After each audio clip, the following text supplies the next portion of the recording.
Hi, everyone. Hope you can all hear us. Welcome. Thanks for joining us today. My name's Dr. Padman Vamadavan. I'm the Chief Medical Officer here at Astron Health. You can probably tell I'm based in London from the accent, but I'm really pleased to say that we are joined by Peyton Thorne, who's the Head of Patient Care at Heal Navigator. And she can introduce herself in a minute. Dr. Chuck Meakin, who's the founder of Meakin Metabolic Care, and also Travis Christopherson, who is our Chief Science Officer here at Astron Health as well. Just a quick intro on what we're trying to do today. This session was really designed specifically for patients and partners in the United States who are interested in accessing the services that we provide at Astron and at Meakin Metabolic. The goal today is to really clearly explain how US patients can undergo molecular testing for their cancer, receive a personalized Astron Health report, and then work with an experienced clinician such as Dr. Meakin to translate our research data into an actionable care plan. So just a quick intro about what we do here at Astron. We specialize in creating highly personalized reports that identify the most evidence-based repurposed drugs and supplements and lifestyle interventions that target the unique molecular vulnerabilities of each patient's cancer. However, because we're not established as a clinical organization in the US, we're just a research organization, we don't directly order next generation sequencing tests ourselves. That's where our amazing partners at Heal Navigator and Meakin Metabolic Care come in.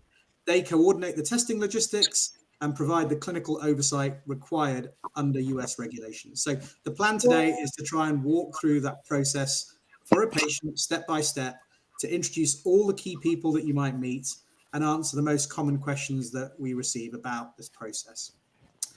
So maybe the best thing to do is just to do a few introductions to start off with. Peyton, should we start off with yourself? Yeah, absolutely. Thanks, Dr. Todd. So my name is Peyton. I'm the head of patient care at Heal Navigator. Heal Navigator is a third-party platform that assists people in getting connected to alternative cancer treatment facilities and remote practitioners across the world. Through Heal Navigator, we assist Dr. Charles Meakin and Astron Health in navigating the care for the patients. So you will do onboarding calls with us, and then we'll walk you through the whole process of care from your first initial onboarding all the way through ordering medications. So we serve as the middleman essentially between the doctor and our UK branch. Chuck or Dr. Meakin, would you like to introduce yourself? Thank you, Peyton, and I'm excited to be here with my three of my favorite colleagues. I'm Dr. Charles Meakin. I practiced as a radiation oncologist from 1989 to early 2019. I was always highly interested in lifestyle and simple solutions that would support our cancer patients. Since 2019, I've been involved in virtual platforms to deliver lifestyle changes, repurposed drugs and supplements for support of cancer patients, generally layering on with standard of care.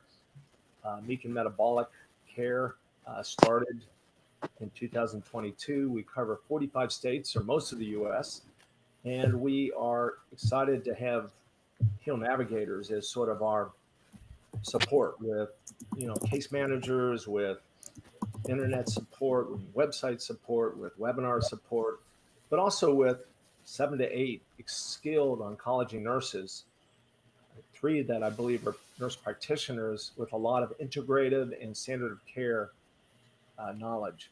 So we all work as a team, and I've been very excited with the advent of Astron. It makes my job a lot easier to kind of read the tea leaves on what best supplements and repurposed drugs for the individual cancer in precision care. So I'll turn it over to Travis now. Yeah, hi, everybody. My name's Travis. I'm one of the science officers at Astron Health. I background in cancer, academia. I've been involved with that. the colleagues, so that's wonderful. The feed we get off each and the motivation, enthusiasm, industry. So working such a dream come true for all of us. Um, I Travis, yeah, go ahead. I'm so sorry. I think you were cutting in and out a little bit with the audio. So I know that you're having some issues joining Riverside. So I don't know if you've got any headphones. But we could hear the words "dream come true," and it is a dream come true for all of us working with you, Travis. I'm gonna let you try and grab some headphones, maybe, and we'll come back if that's okay. And maybe when Travis and Dr. Meakin are going to have more of an input in the second part of this. And hopefully we can get the technical issues sorted before then. Okay, I'll work on it. Thanks, Pat. No, that sounded perfect just then. So maybe we sorted it already. We'll get you to do an intro again when we come back to you. But just to start with, I thought it'd be really interesting for us to do a really quick role play. And in that role play, what Peyton and I are going to try and do, and please, Dr. Meakin, if you want to pipe in at any point as well, we're going to try and answer some of the most frequently asked questions that Peyton has when she speaks to patients in the US about this whole process, because we're aware it can be slightly more complicated than we'd like it to be for regulatory reasons, and we'll explain that. But also, we just want to take you through the process in a step-by-step way, explain why there are 3 different groups here that you might come into contact with, what we all do, and why it's important, okay? So I'm, for the purposes of this role play, ignore me as being a doctor. I'm just going to act as a patient from the US who has heard about Astron Health and wants to get started with a personalized cancer report. Peyton's going to play herself. She's the HEAL Navigator coordinator. Dr. Meakin, if required, is going to play himself. And the kind of goal is just to show what actually happens for the patient. Okay. And I want you to keep in the back of your minds that this is really a 3-step patient journey. The first step is to obtain the molecular testing that we require in order to do our analysis. And that basically means testing the cancer cells' DNA and sometimes the RNA to understand what the alterations are. The second part of the process is actually us at Astron doing our research work and sort of translating those molecular findings into actionable clinical interventions. And then the third bit is the bit that Dr. Meakin does, which is the actual consultation with an oncologist who will do the prescribing and be able to nuance their prescribing based on everything they know about the patient. Okay. So I'm a patient now, and Peyton's herself. Okay. So Peyton, hi there. I've been reading a little bit about Astron Health. I heard about them on this webinar, and it sounds like exactly what I've been looking for. I was diagnosed with colon cancer last year. I've already completed my standard treatment. I finished chemotherapy last month, and I'd really like to understand what was driving my cancer at a molecular level and what other treatment options might make sense for me. Could you help me get started and explain the process a little bit? Absolutely. That's exactly what we do when partnering with Dr. Charles Meakin and Astron Health. So first, what we'll do is, since you are a new patient, we'll get you set up initially with a consultation with Dr. Meakin. Prior to that, we'll collect your medical information. Have you already had your genomic testing done? I think I did have testing done, but it was done actually quite a long time ago, and I've had quite a lot of treatment since. What would you recommend? Do you think that I should do it again, or would I need to speak to someone about that? Yeah, so what we can do is we can actually just collect what testing you've already had done, and we can submit that over to Astron Health to see if you need to get this testing redone. If so, we can always order that for you. We work with Tempest testing, which can potentially be covered by insurance, or they even have financial assistance to where you would pay, a small fee for that testing, such as like $100 to $300 through their financial assistance. So there's multiple routes that we can explore. Fantastic. So the testing's actually done. You order it and organize it if I need it.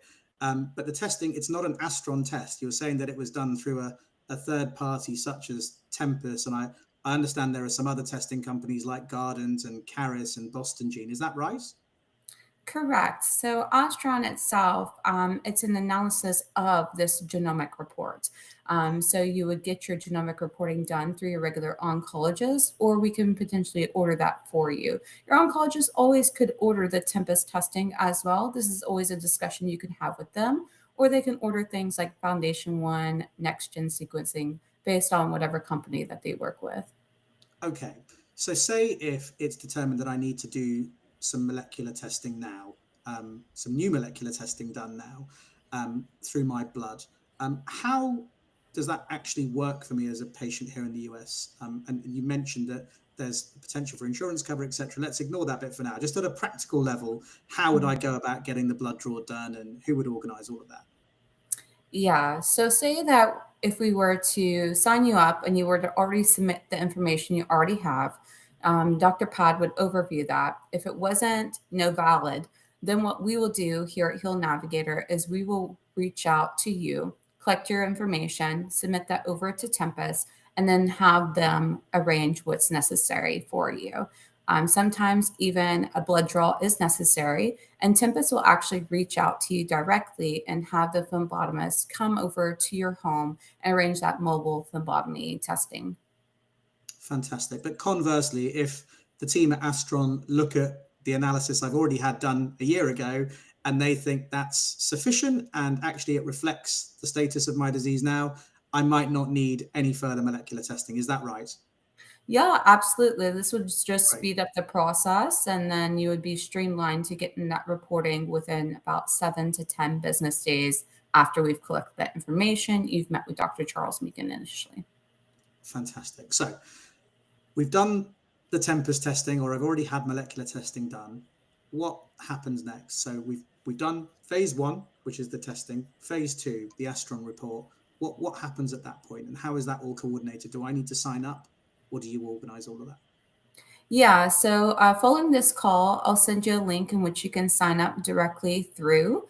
You'll just submit your payment, and then we'll collect your medical information. It's a HIPAA compliant form that we send out. You'll answer some questions, and you'll upload that genomic testing.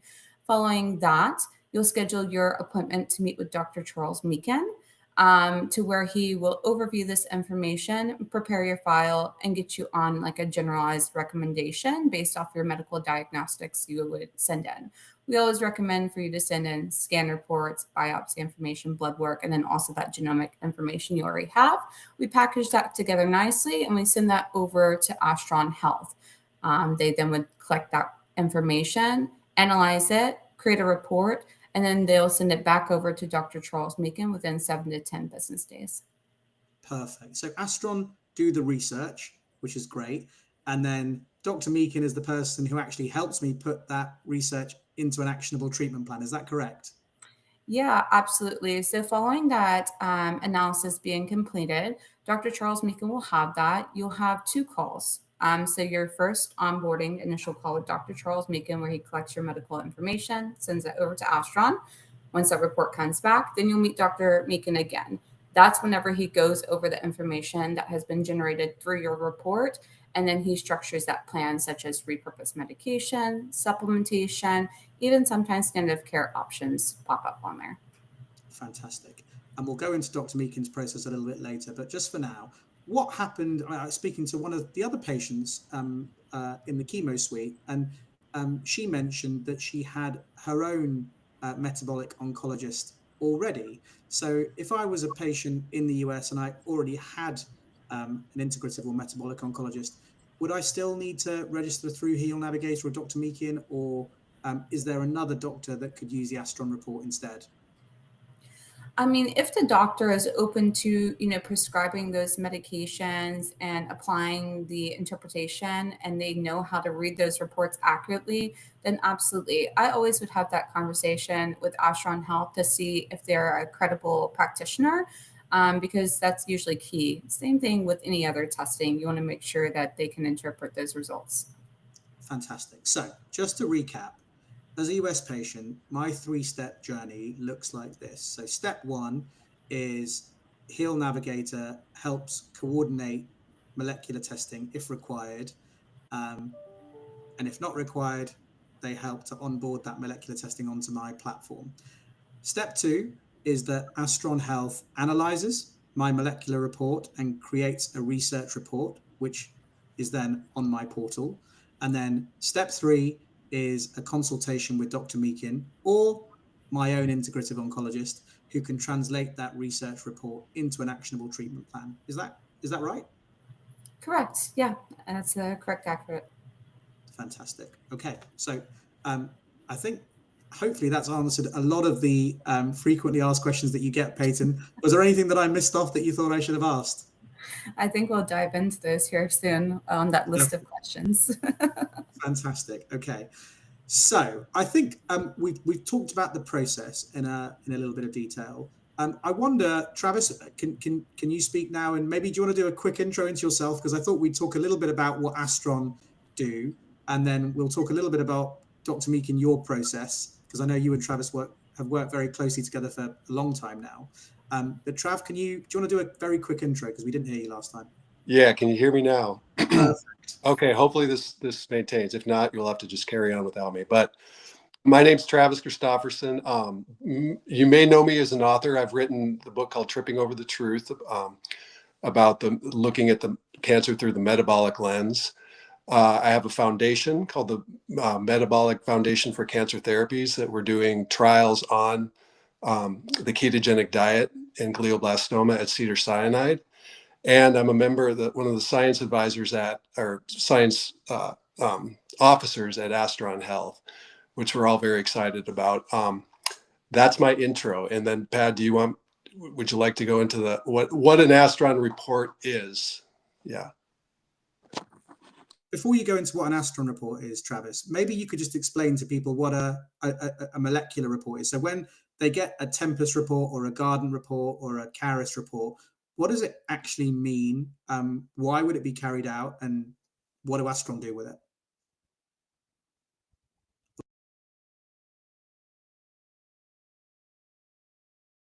I think you're muted, Travis. Sorry. Okay, here we go. So a molecular genomic report, regardless of the company, what it is looking at are the genomic alterations specific to your cancer.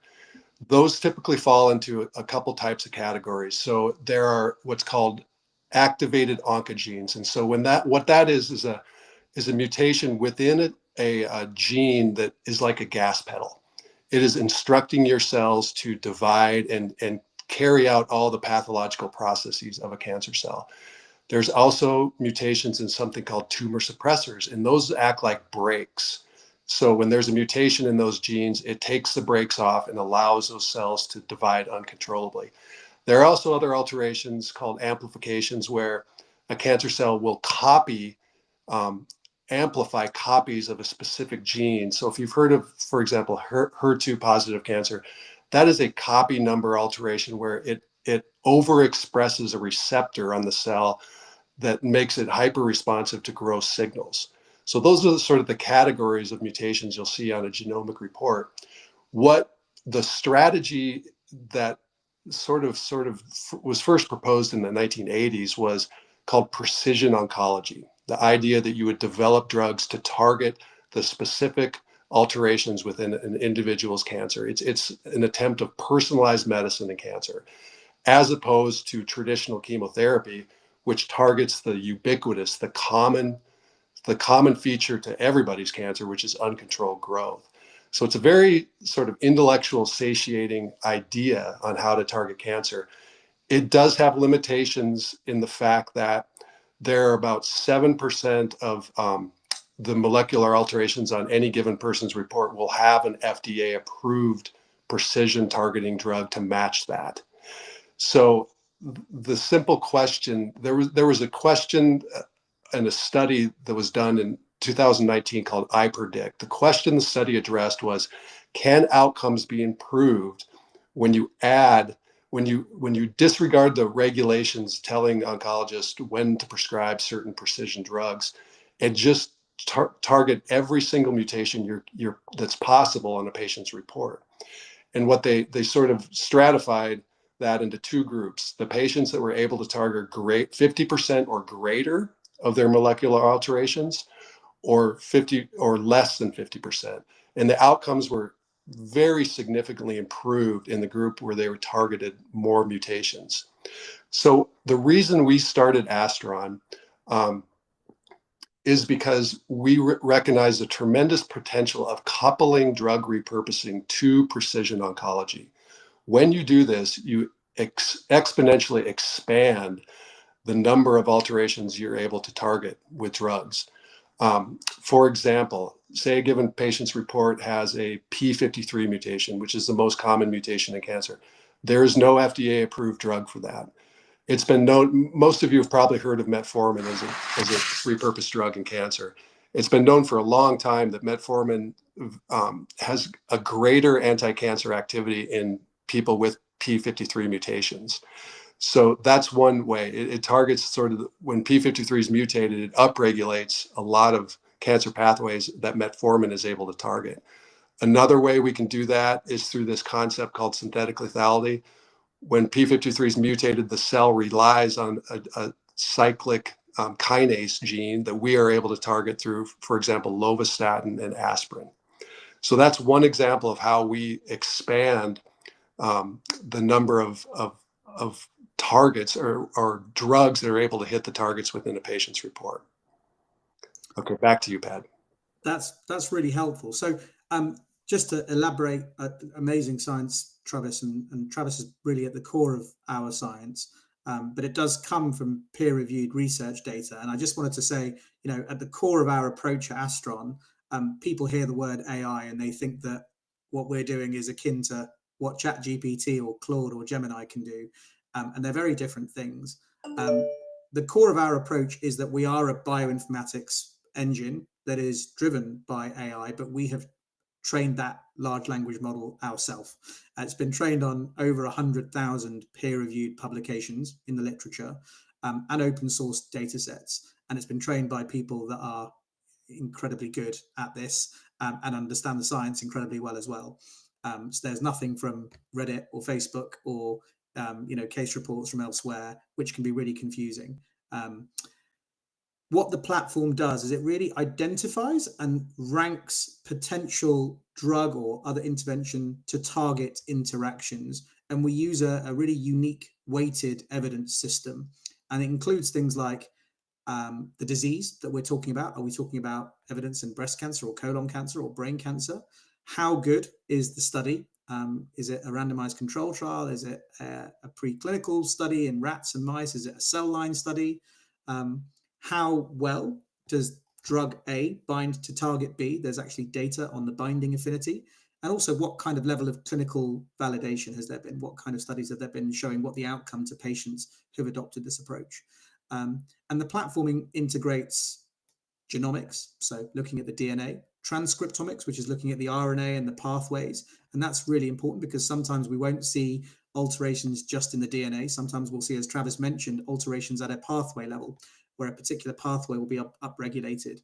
And that enables us to understand what is driving a cancer mechanistically to create coherent treatment hypotheses. And then we use all of that data to create a structured research report. Okay. And this is really a framework. It's not a didactic report that a clinician should just prescribe. It is a framework saying these are the molecular alterations that we can identify in your patient. These are the interventions, whether they are drugs, supplements, or lifestyle interventions, which have the best quality peer-reviewed evidence. And we then leave the rest to the clinician. And so maybe that's a good point for you to come in, Dr. Meakin, if you wouldn't mind. So when you get an Astron report, and you also have the molecular Tempest report on which it was based, or Garden, or Data, or whatever it might be, what's your process? What do you do when you've got that patient sitting in front of you? And I'm sure you do many hours before that, but what's your process? Oh, I think you might be muted, sir. There we go. Am I muted? Can you hear No, me? you're on. You're there. Okay, good. So one of the reasons we try to see somebody up front, if we know we're going to see them with an Astron report, is, there's a lot to do with an Astron report. There's a lot of stuff to go over, and it's hard to do that on the first visit. We've done it, but it's a race to get it done in an hour plus. And so hopefully we've gotten to know the patient. And prior to Astron, we kind of used the best evidence available from what we call preclinical data shy of a randomized trial. It might be from population studies. It might be from, a Petri dish or animal studies. It might be from some phase 2 studies that implicated certain repurposed drugs, less so supplements, but sometimes supplements that seem to have an impact on the outcomes of cancer care or the development of cancer.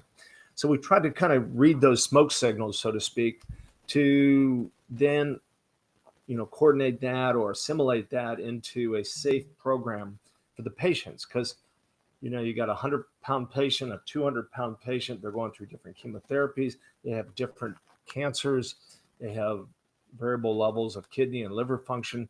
So it's not a one-size-fit-all approach. Now with the Astron report, thank you, we have more of a direct link. We can, look at their general situation and then go over the, sometimes there's 3 or 4 mutations with variable repurposed drugs and supplements that have been shown with evidence to neutralize them or, to downregulate those.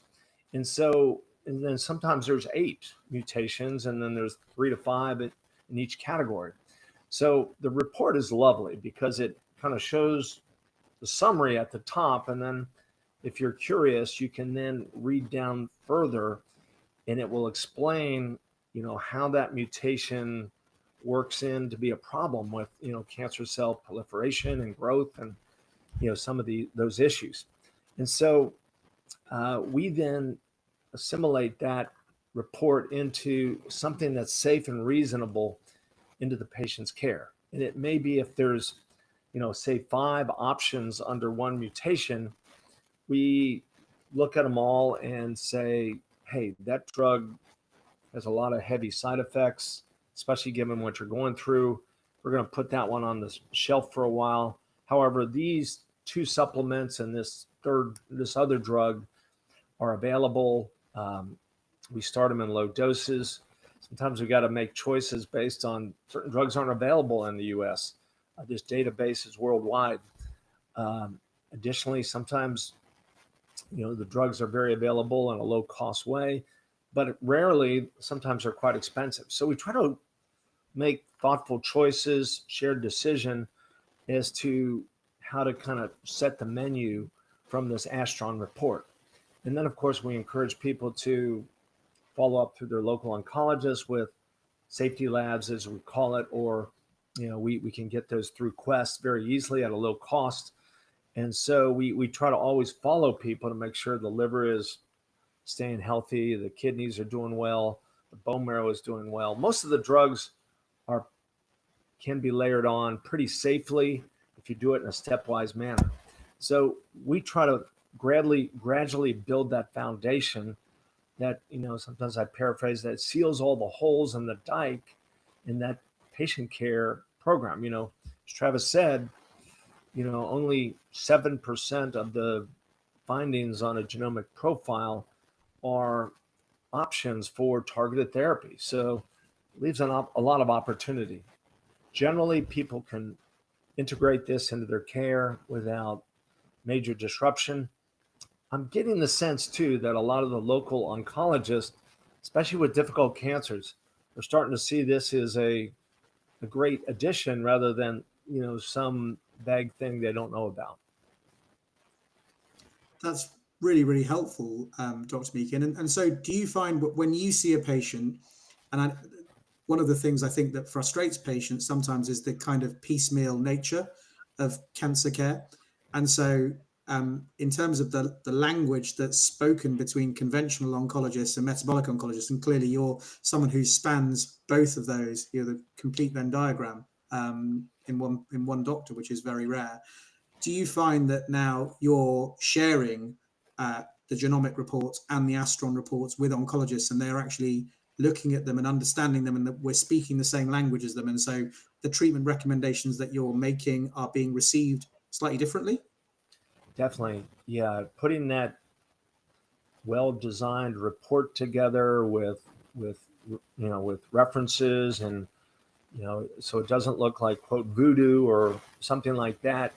Plus, knowing that, I'm hoping this is true, but knowing that, you have another set of eyes overseeing this at a low cost generally that isn't disruptive to the standard of care that is going on, hopefully is appealing.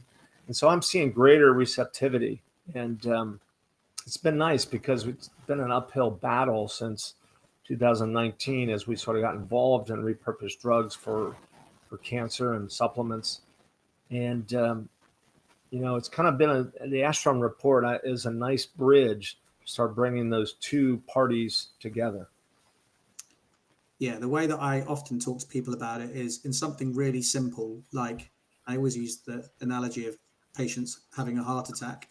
If you were treating me, Dr. Meakin, and I was having a heart attack, which is a possibility, the first thing would be to clear the clot that was blocking my artery. So you'd put in a stent or a bypass, and that's a little bit like surgery or chemo or radiotherapy. It's the most important bit to establish safety initially, right? It's the mainstay of treatment.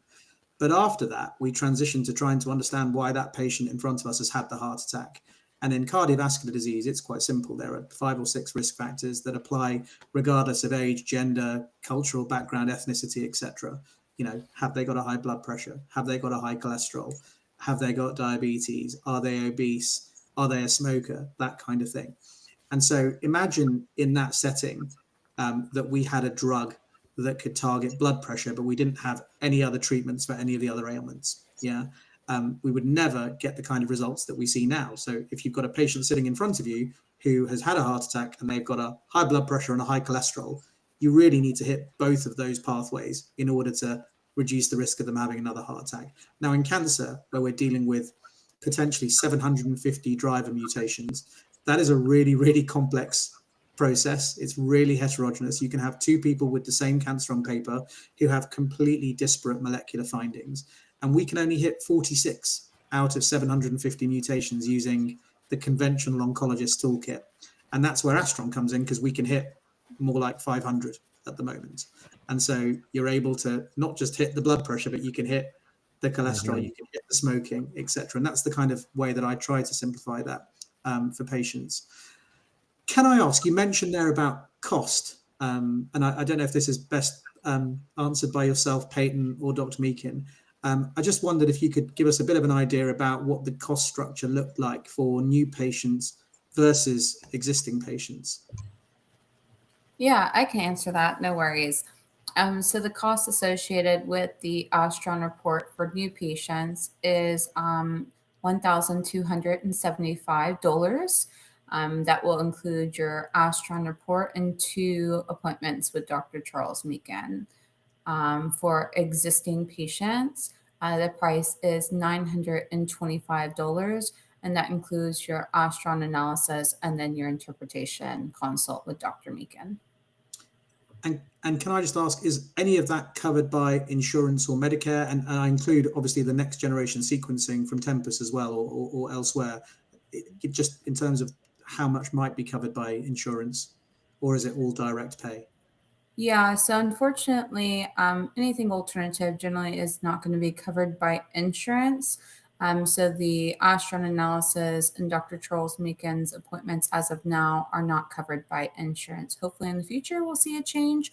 But if the testing needed to be ordered through, Tempus, then that could potentially be covered by insurance. If not, then they have the financial assistance that could be applied for approximately $100 to $300 of cost for that genomic reporting. Fantastic. That, there's, the cost in healthcare is, skyrocketing.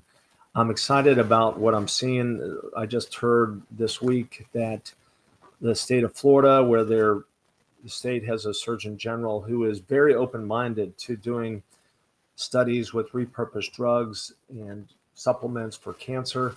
and wants to start a statewide study. You know, we cover Florida. And then I see situations like yesterday, and I hear these stories daily, so it's not like I'm cherry picking, but I had a lovely gal from California that had a rare adenoid cystic carcinoma. It's less common. It was started in the trachea, which is even less common. And, you know, she had received some surgery, and then there wasn't really any easy therapy for that. So she went into a sort of 2 targeted drugs and immunotherapy, which she did for like 2 years. And at first it really, you know, suppressed her cancer. And then it started failing, and she could measure it by CT scans of the chest, but they had been very aggressive. It was in the area of San Francisco, and were able to do a Signatera test to monitor the shedding of tumor DNA based on its methylation fingerprint. And when she ultimately had one of the itises from immune therapy and got colitis, had to go on steroids. You know, she was quite sick.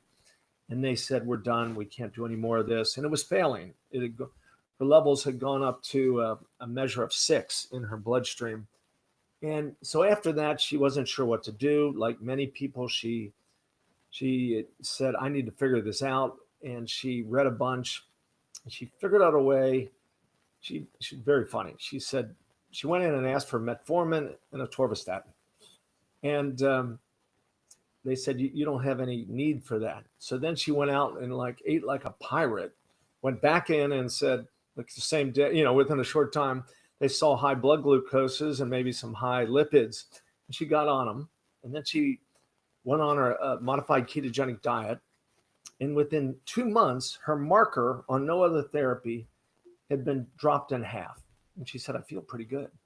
And her gut was slowly healing up. So that's just one anecdotal study. And I bring it up because she volunteered that she tallied the charges, and charges don't ever reflect, you know, ultimately the cost and what's paid. But she said, you know, that experimental and high price immunotherapy and targeted therapy, I tallied it. It was $3 million over 2 years. And, you know, so we saw her for, you know, a very small few $100s yesterday. And we hope to get her an Astron retest down the road so it can be further defined on what she needs. But that's kind of the world we live in. And I hear those stories all the time. That's a great anecdote. And I think it's important to say from that, isn't it, that in terms of what you do, Dr. Meakin, and what we talk about at Astron, it's very much as a complementary and adjunctive therapy, not an alternative or a replacement for standard of care therapies. But there are, you know, and maybe Travis, you can talk very quickly about some of the work you're doing at the moment. There are a huge number of studies out there where the top line of the study, where they're looking at a particular repurposed drug, for example, celecoxib, which is an anti-inflammatory drug, a bit like aspirin. There was a randomized control trial done looking at celecoxib in colon cancer, which was published in 2021. And they came out and said there's no benefit in taking celecoxib in colon cancer. However, when you look at a subgroup analysis, celecoxib in people with a particular mutation called the PIK3CA mutation, which is a mutation that drives sort of insulin and glucose signaling, actually, there was a massive difference in people that were on celecoxib in terms of the reduction in death over 5 years. So maybe, Travis, you could talk about some of the other work where you're doing, particularly at Astron, trying to identify particular subgroups of patients that might benefit.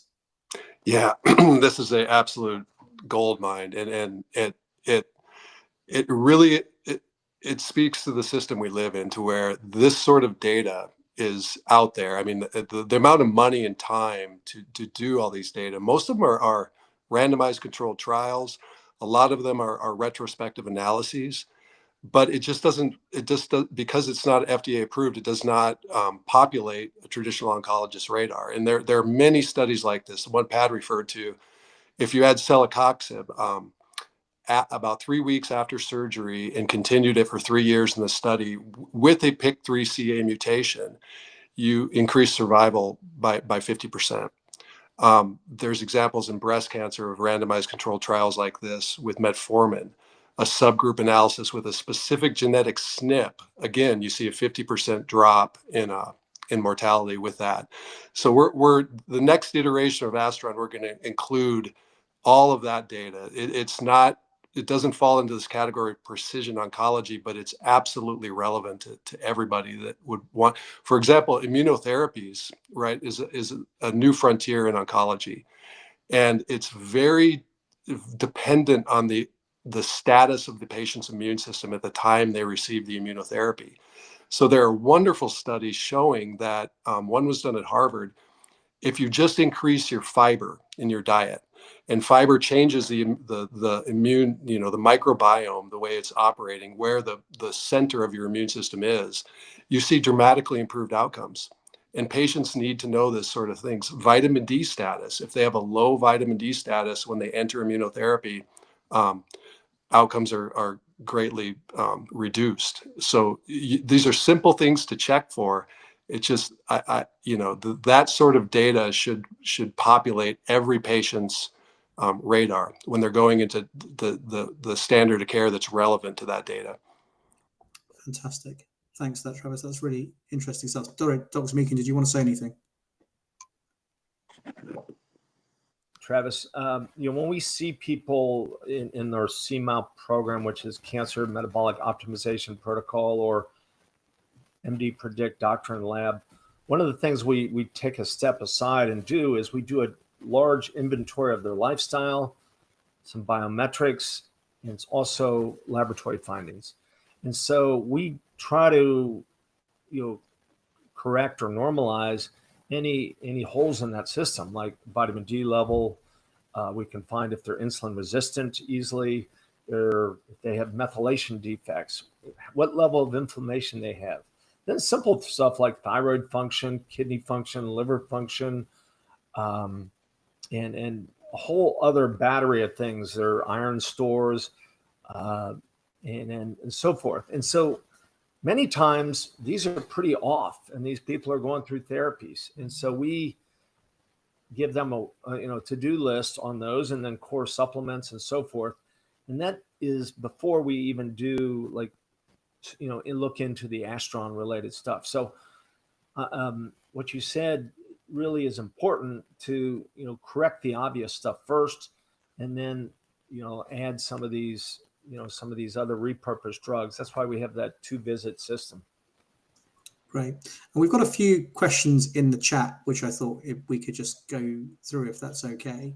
So Jeff has very kindly asked a couple of questions. Sorry, Jeff, I've just seen this. So I'm sorry that there's taken us 20 minutes to answer. I hope you're still here. The first question that Jeff's asked, and I'm assuming he's from the US, is can I obtain a copy of my report from Astron? Peyton, do you want to take that? Or Dr. Meakin, either of you want to take that? So I think this is saying, can Astron directly send a US patient a copy of their report? Yeah, so they will get their own report for them to keep. If you need to get a hold of this, you're more than welcome to reach out to me at Heal Navigator. If you've already worked with Astron, I'll arrange and get that sent over to you. Or you can reach out to Astron Health directly, and they're more than welcome to send you that copy. Go ahead. Sorry, keep going, Peyton. Oh, if you are a new patient, then yes, you will get this copy and analysis for your own keeps as well. Yeah, I think the normal process that we follow is, because we're a research organization rather than a clinical organization, there's rules around the corporate practice of medicine. So generally, the way we work at Astron is that we have a HIPAA compliant portal, so that when you've had a report ordered, irrespective of whether it's through Dr. Meakin and Heal Navigator or through your own integrative oncologist or someone else for that matter, that report will then be released in your portal to your oncologist or clinical team, and they will then release it to you. That's just the reason for it. The reason I think for that is because otherwise it could be that we would provide patients with whom we don't have a relationship of care We don't know your whole clinical situation. We don't know your liver function tests or your, allergy history or anything like that. And if we send you a report directly and you go and get supplements off the counter, etc., that might not be safe. In fact, it probably isn't safe. So it all needs to go through a doctor that has a relationship of care with you. Yes, Jeff, to answer your question, you can absolutely get a copy of your report, but it needs to be authorized by your treating clinician first. And then the other question was around the cost of molecular testing, which I think, Peyton, you covered a bit earlier, around, Tempus in particular. And the cost of molecular testing, if you do have to pay out of pocket, can vary quite a lot depending on the provider. But yeah, it's something that I think, we can reach out to you privately about. Next question. Let's have a look. Patients outside of the United States, can Dr. Meakin prescribe medication for them? Let me quickly preface that by saying we work with doctors all around the world. And so it might be that depending on where you are in the world, I know that as a doctor myself, we like prescribing in the jurisdictions and where we're based for safety. And it's nice for the patient as well for follow-up. So if there is a particular geography, please contact us at Astron. We have partners nearly everywhere that we work with. The reason for this particular nuanced discussion today is that the US has very particular regulatory circumstances, and it gets quite confusing, which is why we thought we needed to do this. But anything you wanted to add to that, Dr. Meakin? Or No, exactly. We cover 45 states. If people are outside those areas, or Canada, Australia, which we see them as a coach and give them recommendations, but we really can't order pharmaceuticals or labs, things like that. So sometimes, they also live in the United States or have family in the United States and visit, then we can see them. But for people who live outside the US, we just work as coaches. Great. And Jeff has also asked, can Dr. Meakin prescribe or order a Signatera test? We can, with the medical licenses we have, we usually encourage people to go through their local oncologist for that. It's an expensive test if if going through insurance, if you paid out of pocket, it would be a little bit under $1,000. But we prefer if people work through their local oncologist where they have systems set up to order those on a regular basis.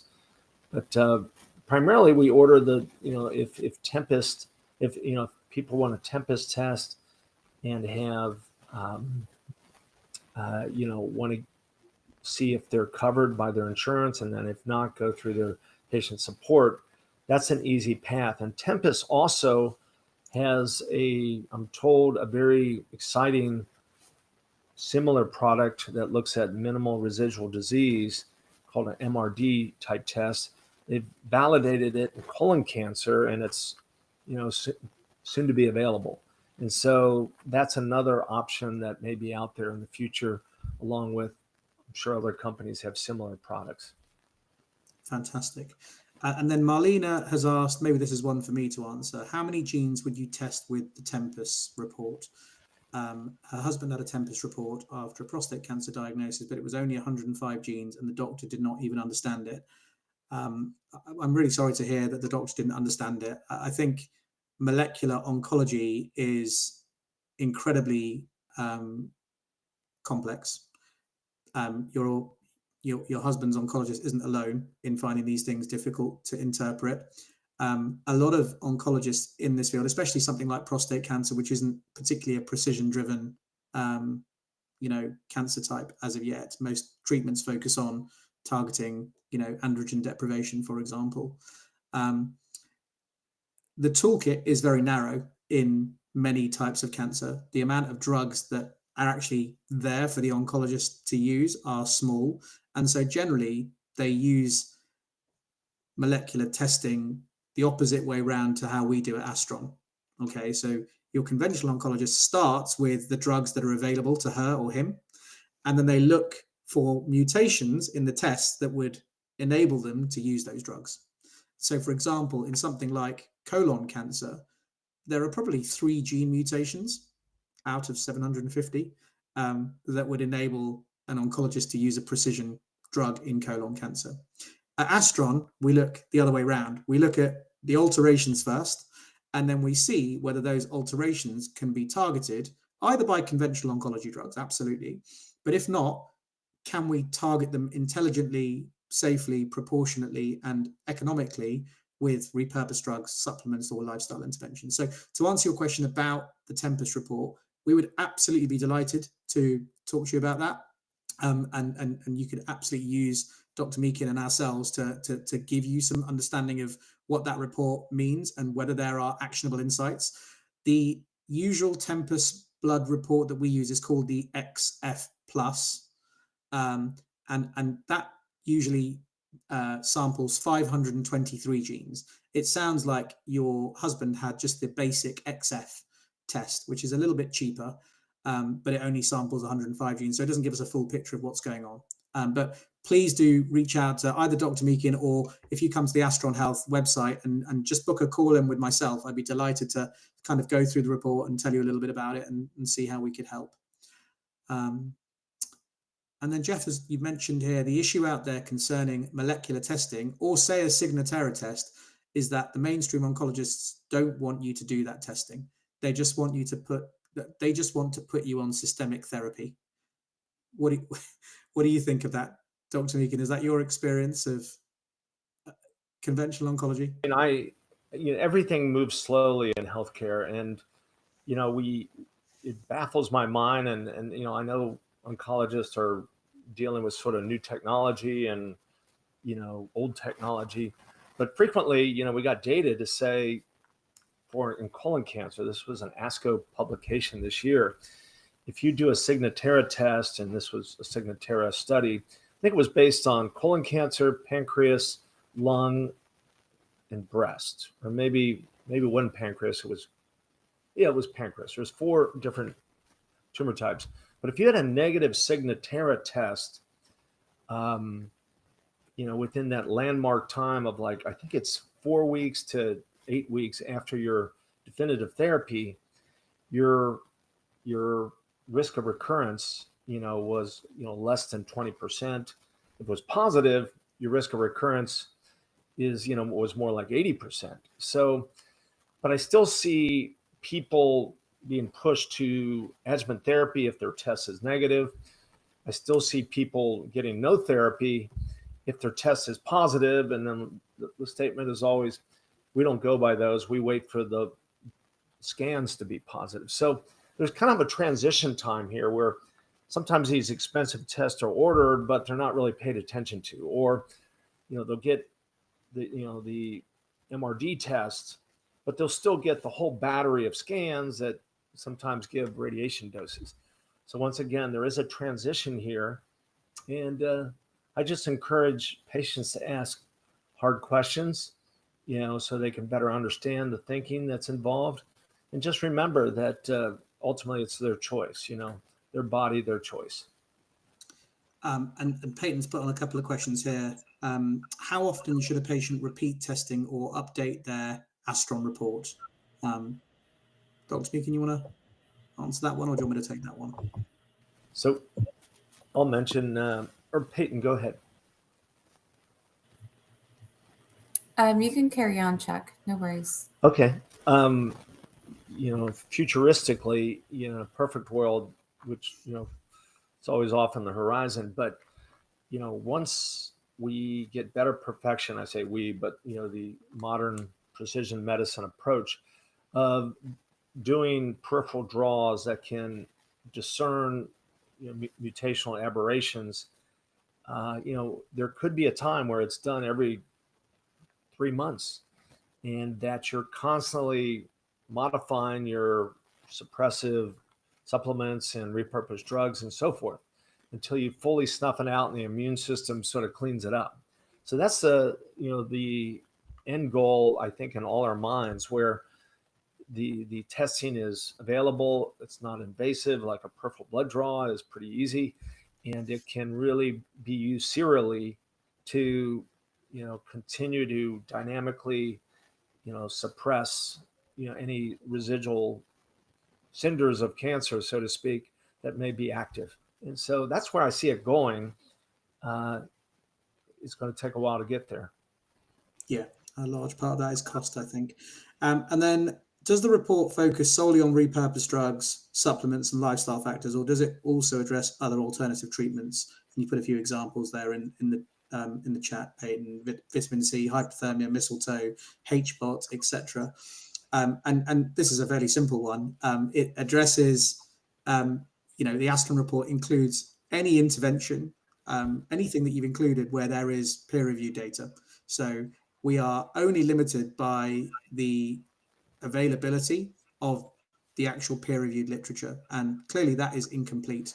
And so the beautiful thing about what we're doing at Astron is that we can continuously update our engine in real time to reflect the thousands of papers that are relevant and that are coming out every month on topics that are related here. And so we can keep up in a way that no oncology group can. And that's vital because the scientific data is vast but incomplete. And the amazing thing about this is that the clinical data is even more incomplete. So what's going to really inform our approach is that we're going to get the outcome data from the patients and be able to use that to help us understand what interventions are working and to discern why that might be. And I think both, Peyton, you've mentioned, are there any case studies or patient success stories you can share?